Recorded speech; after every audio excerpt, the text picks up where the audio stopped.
최하 반갑습니다. 오늘은 야외인데 지금 저희가 방송국에 왔거든요. 지금 SK 브로밴드 방송국인데 오늘 저희가 TV 토론회에 출연을 하게 됐어요. 의사 대표로 지금 의사 중원 문제라든지 요새 핫 이슈인 공공의대라든지 의사 중원, 그다음에 지역의료 이제 발전에 대해서 지금 토론회가 있습니다. 그래서 좀 늦었는데 진료 보다가 일단 오랜만에 방송국 오는 거라서 여러분도 한번 같이 가보시겠습니다. 들어가시죠.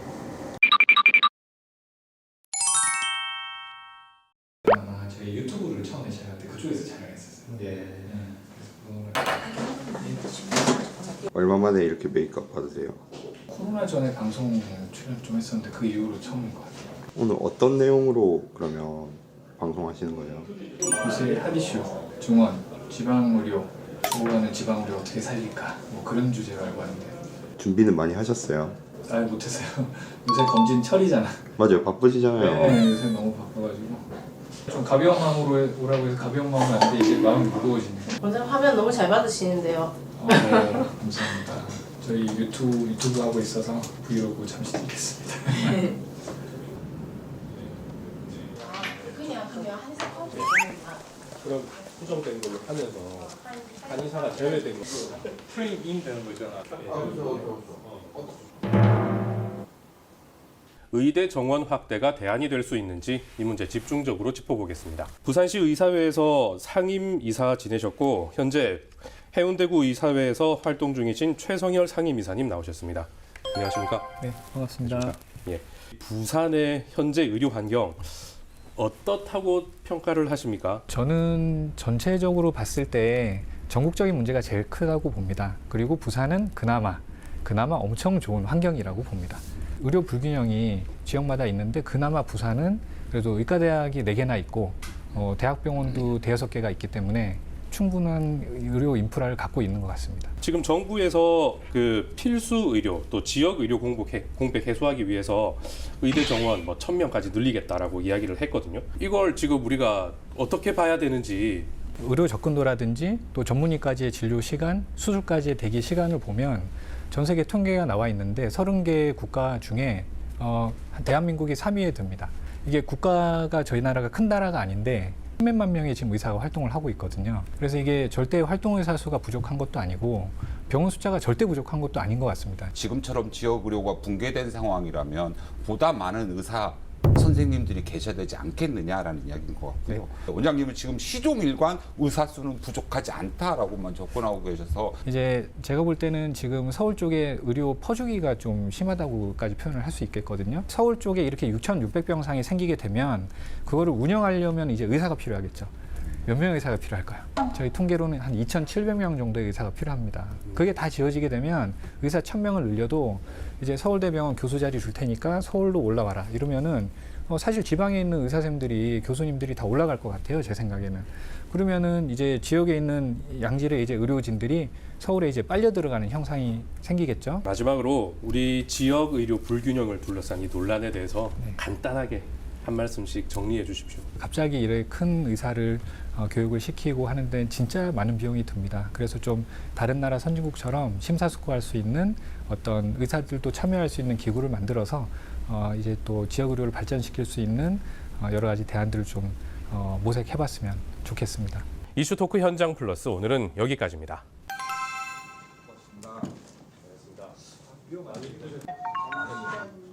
나는 짤짤해서 벌써 해가 지려고 합니다. 아마 여기 지금 방송한 것 중에 제일 길게 녹화를 떴다고 하는데 토론이 이제 좀 열심히 했습니다. 아마 분명히 욕을 들을 것 같은데 이제 저는 또 의사의 대표로 나왔기 때문에 그런 또 국민들이 모르고 계신 그런 좀 이제 수치라든지 실제로 벌어질 일에 대해서 궁금해하실 것 같아서 그런 내용들을 말씀드렸고요. 이제 이 내용은 지금 저희가 스케치뿐이 못했기 때문에 좀 궁금해하실 것 같아서 제가 나중에 돌아가서 다시 촬영해가지고 어떤 내용인지 다시 한번 서머리 한번 해드리겠습니다. 오늘 고생 많으셨습니다.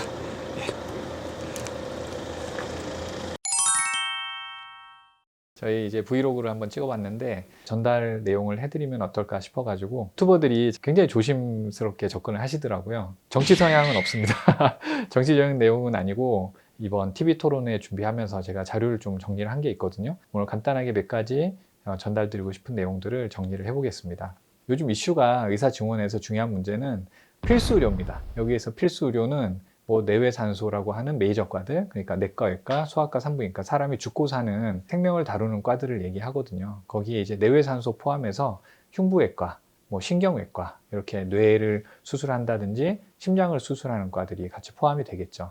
여러 가지 이유에서 이 과들이 지금 의사들이 좀 모자라다라고 지금 판단을 한 것 같아요. 근데 뭐 의사 1000명 증원 얘기가 나오고 2000명, 3000명 증원 얘기가 나오는데 현재 매년 한 3000 몇백 명 나오거든요. 캐나다라든지 일본이라든지 이런 우리나라처럼 나라에서 강력한 보건의료 정책을 하고 있는 나라들과 비교를 해보면 OECD 어떤 나라보다도 저희 지금 시스템이 괜찮은 것 같아요. 근데 이제 문제가 소아과 오픈런 한다고 하는데 결론은 의사는 충분합니다. 여기 이제 악플 막 달리시겠죠?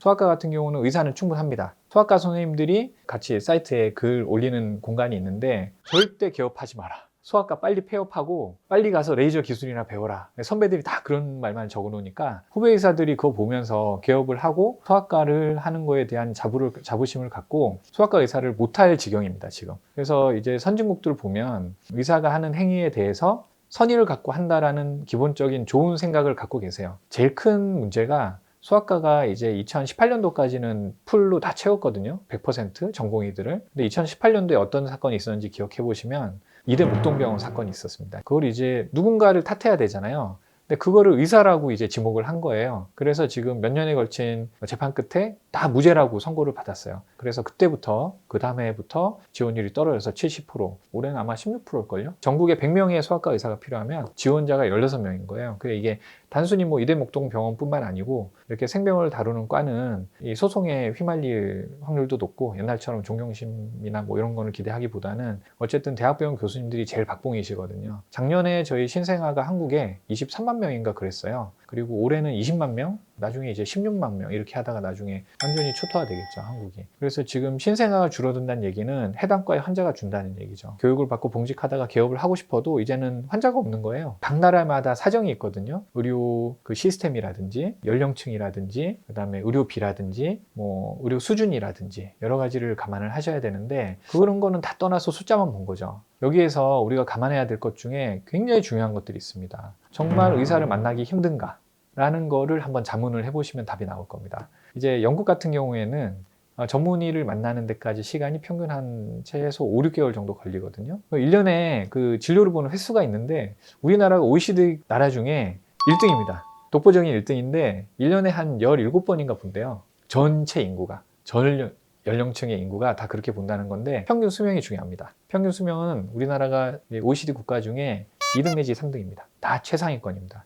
의료 접근도 최상위권이고 전문의까지 보는 시간 최상위권이고 수술까지 가는 시간 최상위권이고 과연 무엇이 모자란가? 그러면은 그런 얘기 하실 거예요. 뺑뺑이.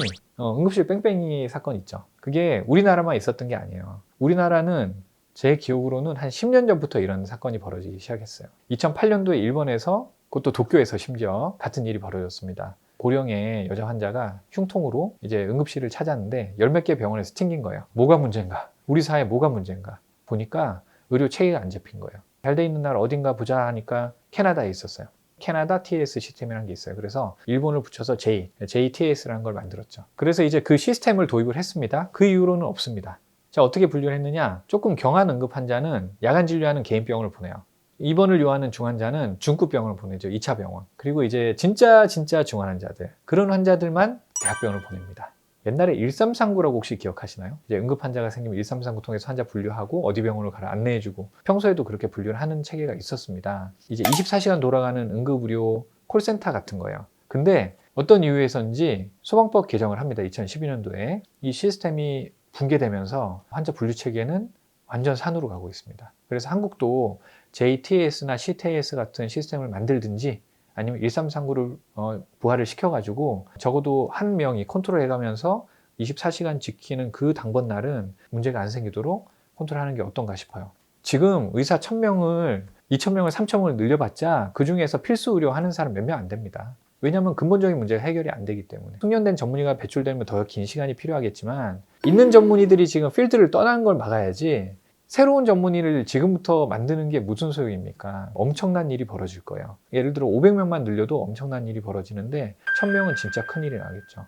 의사를 1000명을 만들려면 지금 의과대학에서 다 못 만들거든요. 새로운 의과대학 만들어야 되겠죠. 80명에서 100명의 의사를 만드는데 이게 의과대학이 800베드 정도 병상이 필요하다고 합니다. 그러면 이제 의사 한 명이 전문의 되는데 비용이 얼마나 드느냐? 2019년도 기준으로 8억 7천만 원인가 들거든요. 근데 이제 더 세월이 지날수록 더 비용이 올라가니까 지금 한 9억 정도 든다고 칩시다. 1000명이면 얼마인지 계산해 보세요. 거의 1조 원 가까이 들죠. 의과대학이 뭐 800베드 정도 되는 병원이 만드는데 얼마 들게요? 1조 원이 듭니다. 기존 대학병원에 보충을 하더라도 거의 10조 원이 가까운 비용이 들고 의사 1000명 곱하기 9억을 하시면은 또 거기에 조 단위의 돈이 들겠죠. 세월은 10년이 걸리겠죠. 국민 부담이 엄청나게 가중될 거고 의료비는 정비례해서 33%가 더 늘 겁니다. 10년 뒤부터는 그런 폭탄이 떨어질 거예요.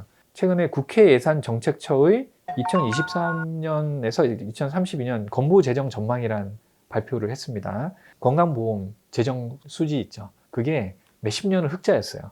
근데 최근에 좀 많이 풀었죠. 2인 병실 무료해주고 MRI 막 110만 원 하던 거 이제 10만 원에 다 찍어라 전 국민 다 풀어주고 그렇게 해서 지금 어떻게 됐느냐? 내년부터 당장 건보 수지 적자로 돌아섭니다. 통계적으로 보면 2028년에 누적 준비금까지 완전 소진이 돼버려요. 완전 파산. 지금부터 딱 9년 뒤네요. 누적 적자액이 62조입니다. 62조. 마이너스 62조입니다. 이대로 갔을 때. 근데 의사 1000명 늘린다? 33% 누적 적자 더 커지겠죠? 100조 원을 육박할 겁니다. 그러면은 건강보험이 이제 파산을 맞겠죠. 이런 생각들은 지금 안 하시잖아요. 이 부담을 다 누가 질 것이며 이 늘려놓은 의사는 누가 나오는 비용들을 책임질 것이며 그래서 이제 다른 나라는 제가 공공의대를 했는지 한번 알아봤거든요. 일본에는 자치의대라는 게 있었는데 일단 실패를 했고 대만에도 양명의대라는 게 있었어요. 이게 시골의 농어촌에 이제 근무를 하라고 뽑았는데 그런데 지금 6,557명 그중에 시골 치약지에 근무하는 의사가 몇 명인지 아세요? 16% 근무합니다. 84%는 도시에 근무합니다. 불과 13년 만에 완전 실패를 해가지고 그냥 의과대학 병원이 돼버렸어요. 안 된다는 거예요, 이게. 공공의대가. 이게 상대적인 박탈감이 너무 큰 거죠. 개업을 해서 좀 경한 환자를 보는데도 돈을 더 벌고 의과대학 교수를 하고 맨날 피 터지는 뭐 잠도 못 자고 수술하고 멱살 잡히는데도 월급이 3분의 1이고 이러면은 본인 자녀면은 그렇게 시키겠어요? 10년 넘게 그 힘든 공부를 시켜가지고 저는 자신이 없을 것 같아요. 그러면은 이제 욕을 하시겠죠, 댓글로. 이거는 다른 나라랑도 비교를 해야 되고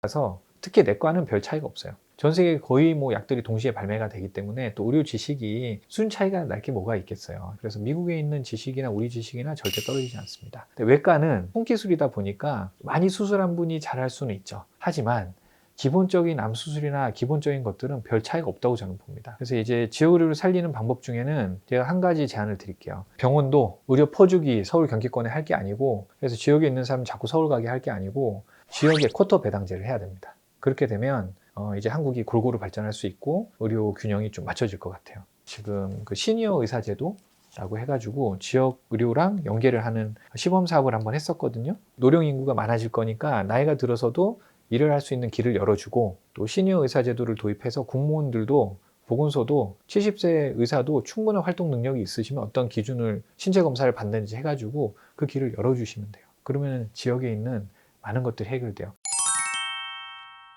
제가 이제 조금 위험한 발언이 아닌가라는 걱정을 하고 사실은 TV 토론에도 나갔고 시청자분들께 이런 내용을 얘기하는 게 의사 밥그릇 싸움처럼 비칠까봐 이 지식을 전달을 해드릴까 말까 고민을 진짜 깊이 했습니다. 근데 의사들이 괜히 몸살이면서 얘기 안 할 게 아니고 이런 팩트들을 좀 전달을 해드리고 좀 이해를 구하는 게 맞지 않을까 싶습니다. 또 질문 있으시면은 제가 자료 지금 조사해 놓은 게 많은데 그런 것들도 댓글로 달아드릴 테니까 여러분의 미래입니다. 여러분의 보험금이고 우리 아이들이 미래를 살아갈 때 건보료라는 게 살아있어야 또 우리가 누리는 혜택만큼 몇 명 안 되는 어린이들이 또 누릴 수 있는 기회가 있을 겁니다. 현 시대를 살아가는 성인들이 앞으로 모셔야 되는 어르신들과 미래의 세대를 위해서 조금 더 이 부분에 대해서 고민을 해봐야 되지 않을까 싶습니다. 이상입니다.